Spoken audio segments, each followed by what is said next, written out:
Bonjour, merci d'être avec nous sur Radio Alta Brigouane. Ça, il est 17h30 et nous nous retrouvons tous les jours de cette semaine avec un nouvel invité dans Palisa. Et nous recevons un médecin, un chirurgien pour être précis, mais également un homme politique, à savoir Jean-Jacques Ferrara. Bonjour Jean-Jacques. Bonjour, merci de m'accueillir. Je suis très heureux de vous recevoir sur ce plateau. Alors je ne sais pas si vous vous souvenez, mais la dernière fois que j'ai eu l'occasion de vous accueillir ici sur Alta Brigouane, vous étiez, me semble-t-il, suppléant de Laurent Marcangeli. C'était pour les tout à fait. C'était pour les sénatoriales, pas pour les sénatoriales, les législatives, voilà. De 2012, ouais. Voilà. Que de temps passé et surtout quelle ascension politique, puisqu'aujourd'hui je vous reçois en tant que président de la CAPA, la communauté d'agglomération du pays ajaccien. Donc merci d'être avec nous. Alors tout au long de cette semaine, on va parler de votre parcours politique, mais on a le temps, puisqu'on nous sommes ensemble jusqu'à vendredi. On va commencer aujourd'hui avec votre parcours en tant qu'homme, tout simplement. Pour les personnes qui ne vous connaissent pas ou qui vous connaissent peu, qui êtes-vous, Jean-Jacques ? Est-ce que vous pouvez nous parler un petit peu de votre enfance, par exemple ? D'où venez-vous ? Écoutez, moi je suis né le 16 juin 1967 et mon père et ma mère étaient installés à Santa Lucia d'Itala, où mon père exerçait la profession de médecin généraliste. Donc j'ai passé les 10 premières années de ma vie à Tala, à l'école primaire. Et puis ensuite, pour des raisons, on va dire, familiales, puisque mes deux frères aînés devaient rentrer en faculté, moi en 6e, mes parents ont préféré déplacer toute la famille plutôt que de laisser partir les enfants, et donc se sont réinstallés à Marseille, où là j'ai fait mon collège et mon lycée, au lycée Perrier, et puis la fac de médecine ensuite, où là j'ai retrouvé, bien sûr, alors pendant toutes ces années marseillaises, je n'ai jamais perdu le contact avec la Corse, avec Talanne, un petit peu, parce que c'était le village d'installation de mon père, mais ce n'était pas mon village, puisque moi je suis d'Olmeto et de Bisina, j'ai une double appartenance au Valinco et à l'Ornano. Et je revenais pour toutes les vacances, évidemment, mais en faculté, c'est vrai que j'ai retrouvé, on va dire, tout l'environnement corse. Et naturellement, c'est avec eux, après, que j'ai poursuivi mes études. Ça fait un choc, quand même, lorsqu'on quitte la Corse du rural, quand même, pour se retrouver à Marseille. Là, tout à fait. C'est un choc thermique, on dira. Oui, c'est un choc énorme. Mais ça s'est très bien passé, manifestement. Je l'ai bien vécu, en tout cas. Et très souvent, effectivement, vous l'avez dit, alors j'ai eu énormément d'invités, parce que ça fait presque 10 ans que je fais cette émission avec des personnalités diverses, et à chaque fois, on me fait la même réponse, c'est-à-dire que lorsqu'on est sur le continent, et même lorsqu'on s'y trouve depuis un certain temps, on se retrouve toujours entre Corses, dans l'amicale des Corses. En l'occurrence, c'était l'université. Donc, oui, forcément. Et puis, si vous voulez, en plus, moi, j'ai eu la chance d'aller à Marseille, quoi. Marseille, c'est quand même une ville corse par excellence, où, dès mon arrivée, on n'a jamais cessé de fréquenter des Corses. Des Corses installés à Marseille ou des Corses qui venaient à Marseille pour des raisons professionnelles ou autres, quoi. Et justement, les Corses qui se retrouvent... Pour beaucoup, en Corse, on commence à militer, entre guillemets, à s'intéresser à la chose politique, justement, sur les bancs de l'université. Est-ce que ça a été votre cas à vous ? Ou est-ce que lorsqu'on fait médecine, on est vraiment complètement accaparé, tellement on sait que c'est difficile et ça nécessite un engagement permanent ? Non, sur les bancs de la faculté, je n'ai pas milité. Ma première approche, mais ça a été très timide avec le militantisme, c'était au lycée. C'était probablement en première ou en terminale, où j'ai participé à quelques manifestations des jeunes RPR de l'époque. Voilà, c'est vrai. C'est vrai que par affinité, par sympathie, j'ai participé, mais j'étais pas quand même très en pointe. L'UMP n'existait pas encore à l'époque. L'UMP, c'était le RPR. Voilà, donc c'était notamment le RPR, donc une des branches de l'UMP. Donc déjà, lycéen ou collégien même, déjà une petite idée sur la question, quoi. Oui, j'ai dû distribuer quelques tracts et faire le service à une ou deux réunions politiques. Mais voilà, ça n'a pas été au-delà. Mais déjà, il y avait quelque chose. Alors, revenons à la Corse et au lien que vous pouvez avoir avec la Corse. Est-ce qu'on se dit, par exemple, on est interne quelque part, est-ce qu'on se dit, mon objectif, c'est à un moment donné de rentrer chez moi ? Ça n'a jamais fait l'objet d'un doute chez moi. C'était tracé. Et la question se pose à un moment donné, parce qu'on a des patrons, quoi, qui nous demandent un petit peu ce qu'on envisage de faire, si on compte se tourner vers une carrière hospitalière ou vers le privé. Et moi, je crois qu'ils ont toujours su, je leur ai toujours laissé penser, enfin, ils le devinaient que je rentrerais m'installer en course. Alors justement, l'internat, c'était où L'internat, c'était à Marseille. Ah, Moi, toujours à Marseille. moi, ouais. j'ai passé l'internat et j'ai réussi à Marseille. Donc, j'ai toujours fait mes études à Marseille. La seule fois où je suis parti, c'est pour mon service militaire, où là, j'étais à l'hôpital Bégin à Paris pendant 1 an, quoi. À l'époque, on ne pouvait pas encore y échapper. Même Non. lorsqu'on est un jeune Non, étudiant brillant en médecine, ouais, il fallait y aller, quoi. Oui, mais j'étais content, moi. J'étais Oui, comme un coq en pâte, parce que j'étais dans un hôpital, un très bon service, à l'hôpital Bégin, et j'ai même envisagé à un moment donné de prolonger. Mais bon, Ah oui, d'accord. oui, parce que j'étais... On peut être médecin au sein de Tout à fait, hein. oui, au Vous service avez de pensé à ça aussi? Oui, ça, j'ai pas été jusque-là, mais c'était une bonne équipe, c'était très intéressant, ça a été très formateur. C'est pas le cas de tout le monde, mais j'ai eu cette chance. Et puis donc ce fameux retour, tant attendu et tant espéré, alors ça s'est passé comment et à quel moment? Ben, ça s'est passé au terme de mon assistanat, donc en 2001, où là j'ai décidé de rentrer m'installer à Ajaccio, avec une activité privée et aussi en intervenant à l'hôpital d'Ajaccio, c'est-à-dire parce que j'aimais bien l'exercice en milieu hospitalier, je n'envisageais pas de l'abandonner complètement. C'est deux modes d'exercice différents, mais qui me conviennent tous les deux, et ça s'est fait naturellement. On ne sait jamais ce qui va se passer, c'est ça? C'est une journée qui commence et il peut tout se passer dans un hôpital, notamment aux urgences, c'est ça qui vous a plu? Les patients sont différents, il faut le dire, mais c'est pas péjoratif, hein, c'est complètement différent, et la prise en charge est différente. Et puis le service hospitalier, quand on a grandi dans les hôpitaux, je veux dire, professionnellement, on a du mal à quitter cette ambiance. On va mettre un terme à cette discussion. Jean-Jacques Ferrare, je rappelle que vous êtes le nouveau président de la CAPA. Demain, on va poursuivre un petit peu ces échanges. On va commencer à parler notamment de votre entrée en politique, notamment à Ajaccio. Ce sera demain, même endroit, même heure, sur Alda Bregouans à 17h30. À demain. À demain. Bonjour et merci d'être avec nous sur Alda Bregouans. En ce mardi à 17h30, nous recevons notre invité. Il s'agit du tout nouveau président de la CAPA, nouvellement élu, Jean-Jacques Ferrare. Bonjour. Bonjour. Alors, Ferrara, hein, c'est un peu comme Marcangeli. Hein, il y a des débats à Ajaccio à ce niveau-là. Non, écoutez, je crois qu'il faut rester simple. Hein. Si les gens veulent le prononcer correctement, c'est sûrement Ferrare, mais puisqu'avec l'intonation... c'est un nom d'origine napolitaine, hein, donc... Il y a un seuil de tolérance, on dira. Voilà, et puis Ferrara, mais tout me convient. Hein. Et lorsqu'on pose la même question au nouveau maire, il dit, c'est comme vous voulez, pareil, il dit, ça m'est égal. Donc, je vais vous appeler Ferrare quand même. On a commencé cette discussion hier, hein, Jean-Jacques. On rappelle que vous êtes donc président de la CAPA, vous êtes également chirurgien, spécialiste maxillofacial. Hein, exactement. Alors aujourd'hui, on va s'intéresser un petit peu à votre véritable engagement en politique. On a bien compris hier, en 2001, donc vous êtes rentré sur Ajaccio de Marseille, après donc tout votre cursus en médecine. Et là, est-ce que ça se fait de suite, cette approche et ce contact avec le monde politique, ou est-ce que vous prenez le temps de vous installer Non, ça s'est pas fait tout de suite, puisque ma première incursion en politique a eu lieu en 2008. C'est José Ros qui m'a proposé de figurer sur sa liste aux élections municipales. Donc c'est la première fois que José Ros, que je côtoyais par ailleurs, dans plutôt des réunions très, très conviviales, et qui a eu probablement de la sympathie pour moi, et je lui ai demandé un jour si vraiment il pensait que je pouvais lui être utile. Il m'a dit oui, tu verras.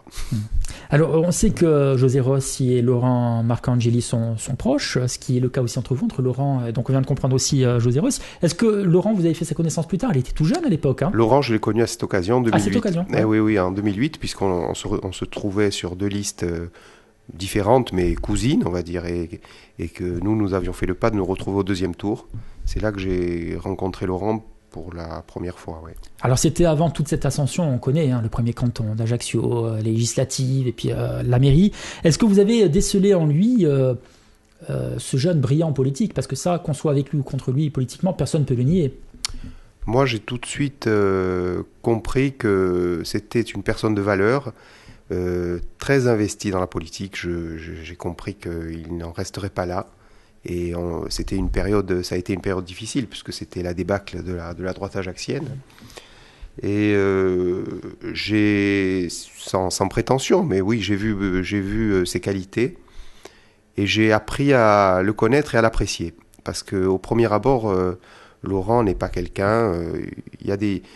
j'ai pas peur de dire qu'il y a des côtés qui peuvent un petit peu refroidir, qui peuvent un petit peu gêner. Et c'est vraiment quelqu'un qui mérite à être connu, fréquenté et découvert.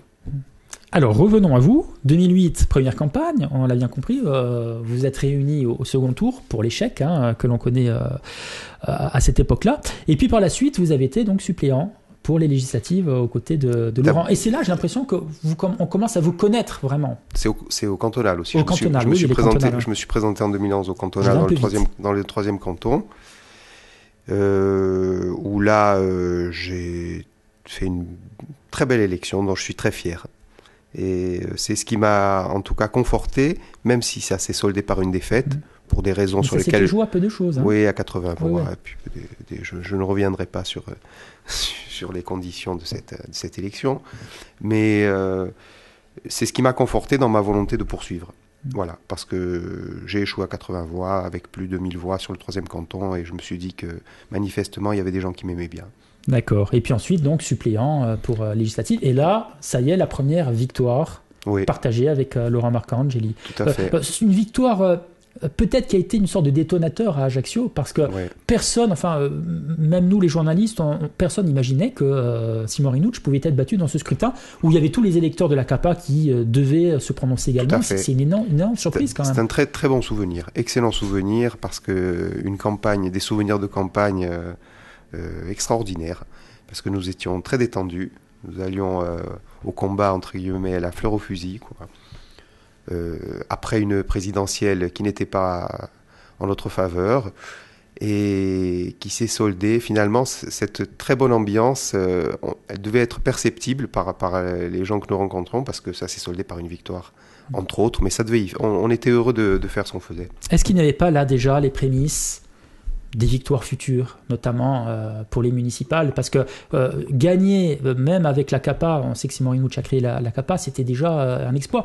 On a pensé à un accident à un moment donné, peut-être que l'électorat de Simon Rinouch ne s'est pas manifesté totalement pensant que c'était une victoire assurée, mais on a vu par la suite que non. Non, c'était les prémices effectivement de ce qui allait se passer par la suite, tout à fait, c'était très symptomatique. Et à ce moment-là, vous vous dites que la politique peut occuper une très très grande place dans votre vie. C'est à ce moment-là que vous peut-être basculez vraiment dans ce monde-là. Ben oui, à ce moment-là, vous comprenez que, comme a l'habitude de dire mon ami Stéphane Sbrage, aussi ça ne cessera donc jamais, quoi. Donc, et on enchaîne les élections, et c'est très galvanisant. Et aujourd'hui, donc, président de la CAPA, on en parlera demain pour notre troisième émission de la semaine. On reviendra un petit peu aussi sur les deux scrutins qu'ont connus les Ajaccio en moins d'un an. Ce sera demain, mercredi à 17h30. Jean-Jacques Ferrard, à demain. À demain. Vous êtes sur Alda Breguand, ça est 17h30. Nous sommes mercredi et vous le savez, si vous êtes fidèle à notre radio, nous recevons le nouveau président de la CAPA cette semaine, Jean-Jacques Ferrard. Bonjour Jean-Jacques. Bonjour. Un homme politique qui est avec nous, mais également un chirurgien. On parlera justement de votre emploi du temps en fin de semaine, comment vous faites, parce que ça ne doit pas être évident. Peut-être qu'il faudrait lever le pied sur quelque chose. On en parlera, on garde le suspense. Mais aujourd'hui, j'aimerais que, si c'est possible, de revenir un petit peu sur ces deux campagnes qu'a connues Ajaccio et surtout qu'ont connues les Ajacciens. En tant qu'homme, comment vit-on l'année qui vient de se passer? Parce que c'est les montagnes russes, on gagne. Derrière, il y a des suspicions de fraude. On lit dans la presse, il y a un recours, Simon Rinouch, un recours qui aboutit au tribunal administratif de Bastia. Donc je suppose qu'il y a un petit coup de bâton derrière la tête. Et derrière, encore une victoire encore plus éclatante que la première. Émotionnellement, ça doit marquer une vie quand même, l'année que vous venez de vivre. Ah oui, là, vous ne pouvez pas savoir à quel point l'année 2014 aura marqué ma vie. C'est une année très éprouvante, avec une première campagne municipale difficile. Je ne sais pas si... Enfin, vous vous souvenez sûrement, avec des sondages qui nous étaient très défavorables, qui étaient un petit peu en contradiction avec ce que nous vivions, avec l'accueil que nous réservaient les gens dans la rue, avec nos troupes, je vais dire, qui étaient galvanisées. Et on continuait quand même. Il a fallu tenir le coup déjà, parce que on est toujours certains sont tentés de se décourager, quoi. Il faut remonter le moral des troupes, il faut aller de l'avant. Première campagne difficile, où déjà physiquement, humainement, vous y laissez des plumes. Une première victoire avec moins de 300 voix d'écart. Là, on s'est dit, à un moment donné, mais ça a été de courte durée, que nous allions enfin passer un bon été. C'est des conditions d'arriver au pouvoir, je veux dire, très difficiles. Donc immédiatement, il y a eu le recours, des conditions d'exercice difficiles parce que on ne se sent pas très bien dans ses fonctions, parce qu'il y a cette ambiguïté, il y a cette épée de Damoclès qui pèse tout l'été. Le personnel, les gens ne suivent pas forcément, c'est des conditions difficiles. On peut revenir un petit peu sur le sondage, puisque vous en avez parlé, et c'est vrai qu'on peut quand même se poser une question, parce que sur les 2 scrutins, il y a quand même un écart assez important en votre défaveur, oui. En défaveur de la droite. Au premier scrutin de mars 2014, on vous donne perdant au premier tour sur 7, 8, voire 9 points à un moment donné. On sait que ça s'est joué dans un mouchoir de poche dès le premier tour, y compris dans le second scrutin, où on imaginait un écart beaucoup plus resserré avec Simon Hainaut, la liste de Simon Hainaut, ce qui n'a pas été le cas. Ça influe, selon vous, vraiment, ces résultats? Ça influe sur le moral des troupes? Ça influe même, pourquoi pas, ça peut influencer un électeur? Écoutez, manifestement, non. Ça ne l'a pas influencé, puisque les gens, manifestement, ça ne l'a pas influencé, mais on peut se poser la question. Si ça ne peut pas piper les dés dans une certaine mesure. Concernant la mobilisation des troupes, forcément, vous êtes obligé de serrer un peu les vis parce que y a des gens qui sont très attentifs à ça. Puis c'est la pression permanente, c'est-à-dire vous croisez des gens dans la rue et vous disent alors qu'est-ce qui se passe, et il faut avoir un double visage, quoi. Même si ça très bien, on sait que ça reflète peut-être pas la réalité, mais on vous le fait remarquer, il faut. Donc, moi, je ne suis pas un technicien du sondage, mais les gens, effectivement, qui travaillent dans ce domaine devaient se poser des questions, selon moi. Mais c'est eux qui devraient se les poser. Et puis, il y a une sorte de frustration, je pense, qui a dû s'installer. Je me souviens que j'avais Laurent Marcangeli à ce même micro. Au moment où les premiers sondages pour mars 2014 venaient de sortir, il me disait, c'est hallucinant de voir que lorsque nous sommes sur le terrain, ça n'a absolument rien à voir avec ces résultats. Et là, il y a comme une sorte peut-être d'injustice, même, on ressent peut-être même ce sentiment. Oui, il y a un décalage énorme. C'est ça qui est... D'un côté, c'est rassurant, parce qu'on perçoit des bons signaux, mais ça perturbe un petit peu. Il faudrait être complètement aveugle pour ne pas voir. Mais le décalage est énorme entre l'accueil réservé par la population, ce qu'on ressent dans les réunions publiques, etc., et des sondages... Oui, qui peuvent... on a bien compris qu'il ne faut pas trop s'y fier. On peut revenir aussi sur ce qui s'est passé sur le premier scrutin, et c'est peut-être le tournant du paysage politique ajaccien, c'est cet achoppement dans les négociations entre les partisans de Simon Hainaut et Simon Hainaut lui-même avec les nationalistes. On sait que vous gagnez à 280 voix. Alors, sans, rabaisser un petit peu votre succès, mais est-ce que le tournant, il ne se fait pas là, finalement? Parce qu'au second scrutin, on a vu que c'était trop tard, que vous aviez trop d'avance. Bien, je ne sais pas s'il faut voir les choses de cette façon. Le tournant, manifestement, vous savez, c'est difficile de mélanger les gens. Hein, et je crois qu'il faut garder une certaine cohérence. Alors, plutôt que d'attribuer notre succès à l'échec de ces négociations, il faut peut-être l'attribuer... à notre cohérence. Nous sommes partis avec une équipe, nous sommes arrivés avec une équipe. Et finalement, les électeurs ne sont pas dupes. Et des alliances contre nature pour gagner ne fonctionnent pas. Et on l'a vu notamment lors du second scrutin, puisque à gauche, ça n'a pas été entièrement cautionné, on le sait, avec François Casasoprane, et chez les nationalistes aussi. Donc effectivement, finalement, c'est un scrutin où il y avait beaucoup de clarté en ce qui vous concerne. Vous avez gagné avec votre liste en mars, premier tour, second tour, mars 2004, et là en janvier. Avec le travail accompli, c'est vrai, par Laurent, à son initiative, qui a réussi à fédérer et à rassembler toutes les forces de droite et du centre droit, on va dire. Et en face, il n'y avait pas cette cohésion. On va se quitter, Jean-Jacques Ferrare, vous êtes le nouveau président de la CAPA. On parlera de la CAPA demain, justement, savoir quelles sont vos priorités pour cette institution. Donc rendez-vous demain, Jean-Jacques, à partir de 17h30. À demain, merci. Bonjour et merci d'être avec nous. Il est 17h30 sur Alter Ego. Ça, nous sommes jeudi. Nous poursuivons notre discussion avec notre invité cette semaine, Jean-Jacques Ferrare, le nouveau président de la communauté d'agglomération du pays ajaccien. Bonjour Jean-Jacques. Bonjour. Et merci de passer cette semaine avec nous. Merci à vous. On vous connaît un peu mieux aujourd'hui grâce à ce long portrait qu'on a l'occasion de réaliser quotidiennement. Alors on a beaucoup parlé de ces campagnes tout au long de l'année 2014 jusqu'au début 2015. On peut parler aujourd'hui un petit peu de la CAPA. Que ressentez-vous aujourd'hui en tant que nouveau, parce que c'est vraiment tout frais, nouveau président de la CAPA? Quel est votre sentiment premier? Je suis très honoré de la lourde responsabilité que l'on m'a confiée. J'ai conscience de cette responsabilité, mais j'en suis très fier.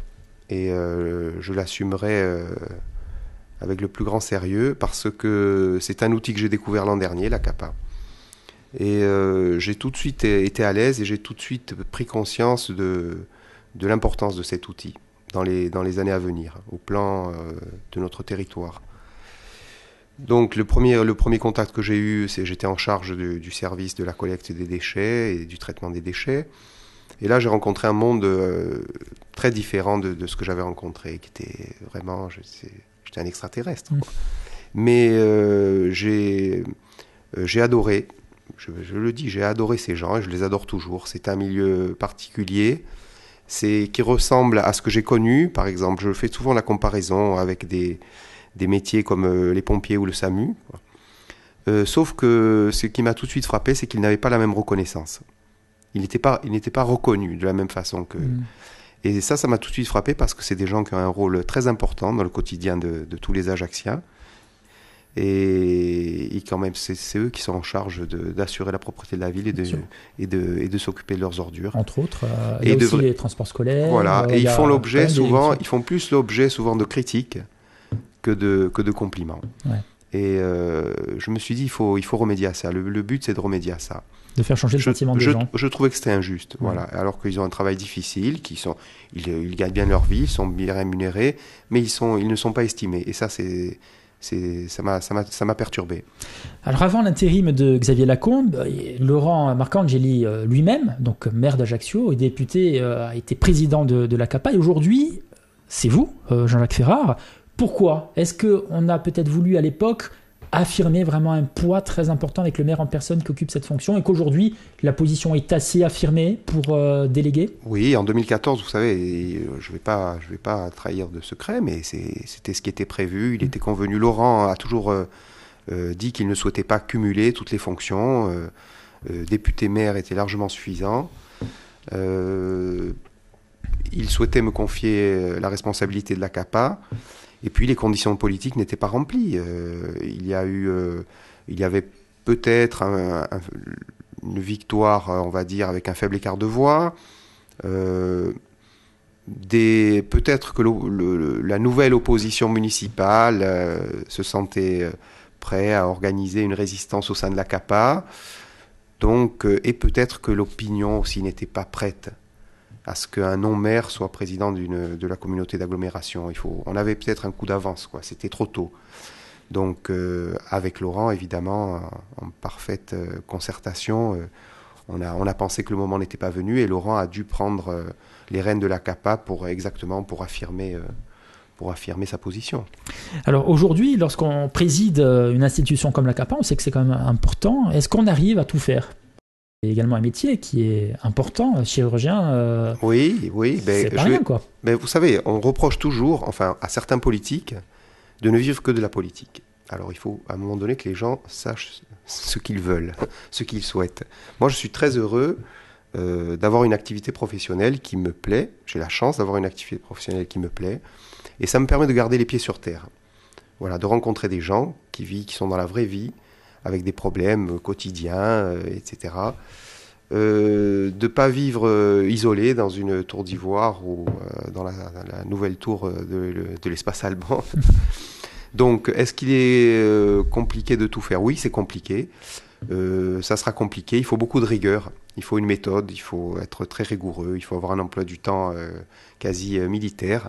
Mais à 47 ans, moi, je pense que je n'ai pas encore tout donné. Et là, j'ai envie de donner la pleine mesure.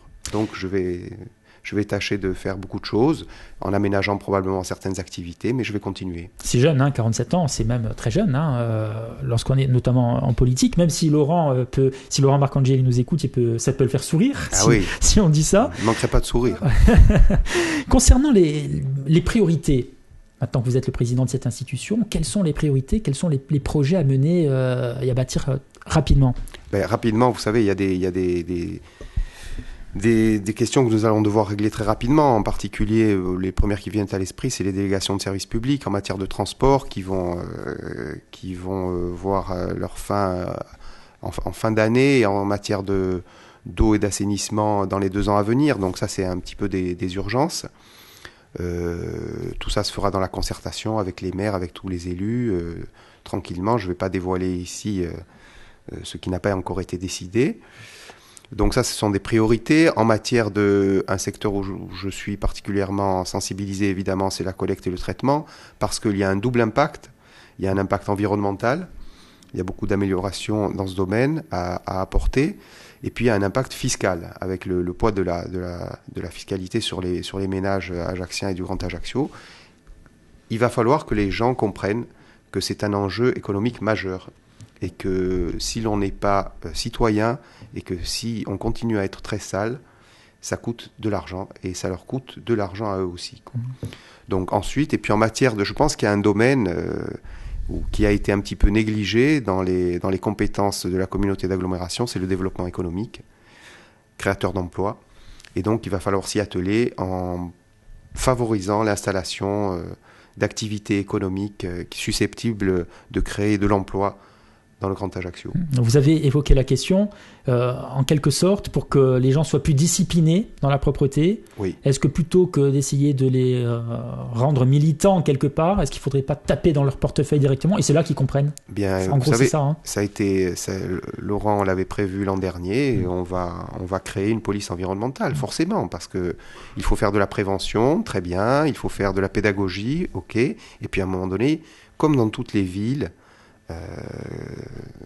de la même taille et de la même qu'Ajaccio, il va falloir penser à la répression. Et à Aix-en-Provence, partout, on vous verbalise lorsque vous ne faites pas le nécessaire. Voire même on jette un papier par terre. À Monaco, il y a les policiers de Monaco qui vous tombent dessus. Oui, Monaco, c'est une autre dimension. Moi, je parle de villes de la même strate et sur lesquelles on doit prendre exemple. D'accord. Merci Jean-Jacques Ferrard, président donc de l'ACAPA. On va terminer cette discussion demain, vendredi. On va terminer la semaine par la même occasion avec notre petit jeu traditionnel, le j'aime, j'aime pas. On en saura un petit peu plus sur vos goûts et couleurs. À demain. Très bien, merci. Merci de nous rejoindre sur Alda Briguan, ça est 17h30 et nous nous retrouvons comme tous les jours de la semaine, du lundi au vendredi, avec un invité et il s'agit d'un homme politique. Cette semaine, Jean-Jacques Ferrard, bonjour. Bonjour. Président de l'ACAPA, on le sait maintenant, hein, vous êtes avec nous depuis lundi. Merci d'avoir répondu à notre invitation, Jean-Jacques. Merci à vous. Alors on a beaucoup parlé de votre parcours en tant qu'homme, en tant que jeune homme, on l'a bien compris, en tant que médecin, en tant qu'homme politique également.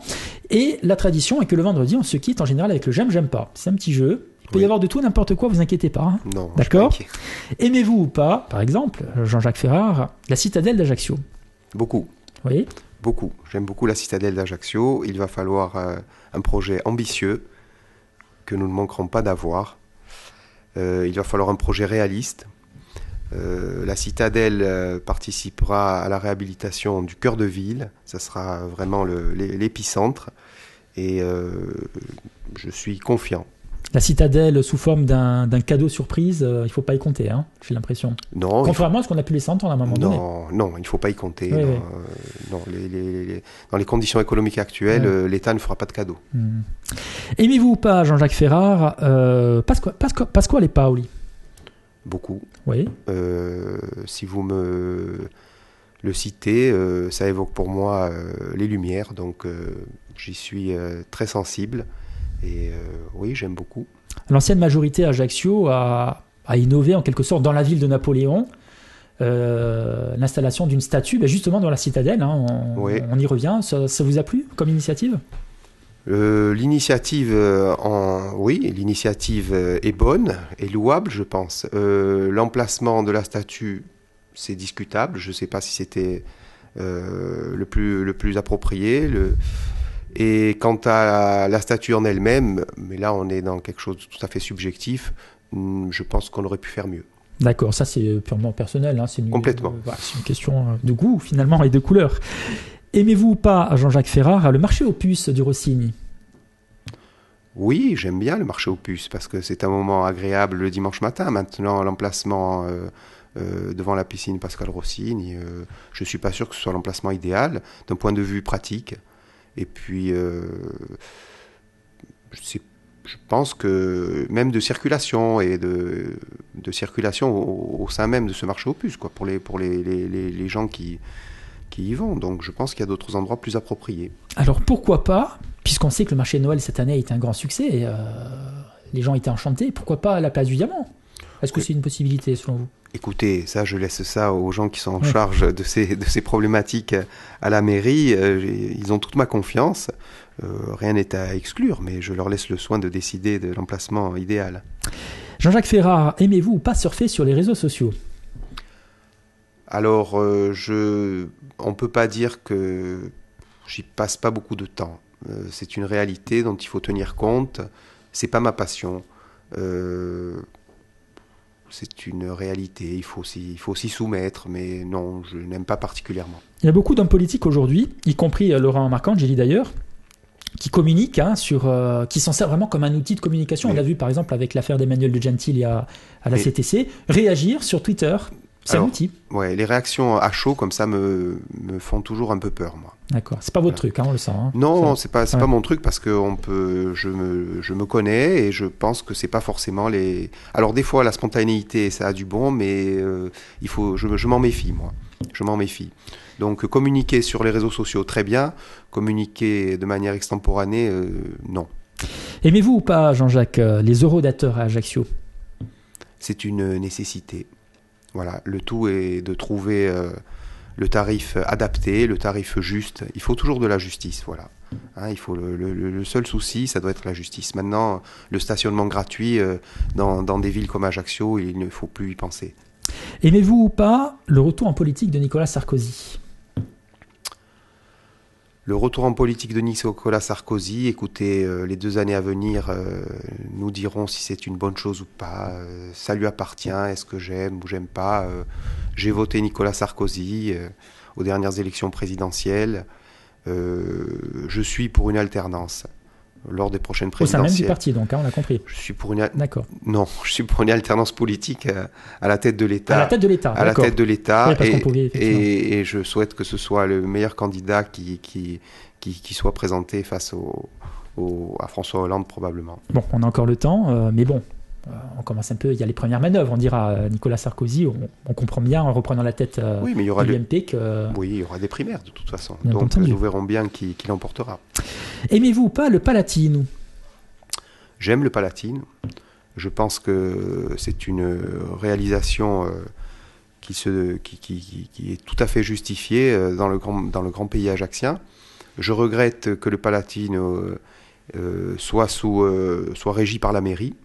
Je pense que c'est une hérésie. Peut-être d'ailleurs serons-nous amenés à le faire prendre en compte au sein de la communauté d'agglomération, parce que c'est un bâtiment et c'est une structure qui a un impact non seulement territorial, mais régional, je pense. Et il faut lui donner une autre dimension. Effectivement, quand il y a des grands concerts, on vient de toute la Corse pour voir des spectacles. Exactement. Et j'ai vu, il y a quelques mois, dans Corse Matin, un fameux citron pressé dans les pages Bastia, en disant, bon, nous, c'est bien, on a le théâtre de Bastia qui est vieillissant, mais Ajaccio, ils ont le Palatine, ou ils ont le Palais des Congrès, ils ont l'Espace Diamant. C'est vrai qu'Ajaccio est beaucoup mieux doté à ce niveau-là. Oui, beaucoup mieux doté, mais vous savez, ça a un coût. Eh oui. Et rapidement, si on ne change pas de braquet, il va avoir des problèmes de gestion. Donc il va falloir concevoir le Palatine autrement.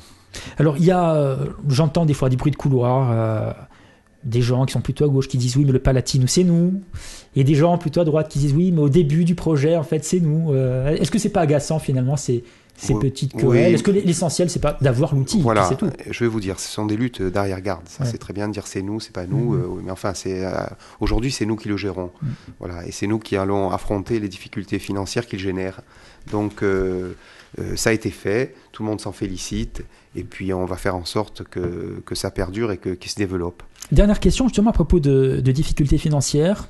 On entend dire que le Palais des Congrès pourrait changer demain. Est-ce que vous avez entendu cela? Et est-ce que la mairie pourrait se positionner? En a-t-elle les moyens surtout? Non, mais vous savez, ça n'appartient pas seulement à la mairie. Ce n'est pas une décision unilatérale. Et puis, si la situation se présente, eh bien, on en parlera. On en reparlera. Merci beaucoup Jean-Jacques Ferrare d'avoir répondu à notre invitation. Vous êtes, on le rappelle, le président de l'ACAPA, tout nouveau président. Mais on va vous souhaiter maintenant, je dirais, bon travail pour quelques années. Merci beaucoup. Pour combien, 5 ans, c'est ça 5 ans, ouais. Merci. Travaillez bien Jean-Jacques. Merci. À très bientôt, on vous reverra sur ce plateau évidemment. Merci à vous. Au revoir.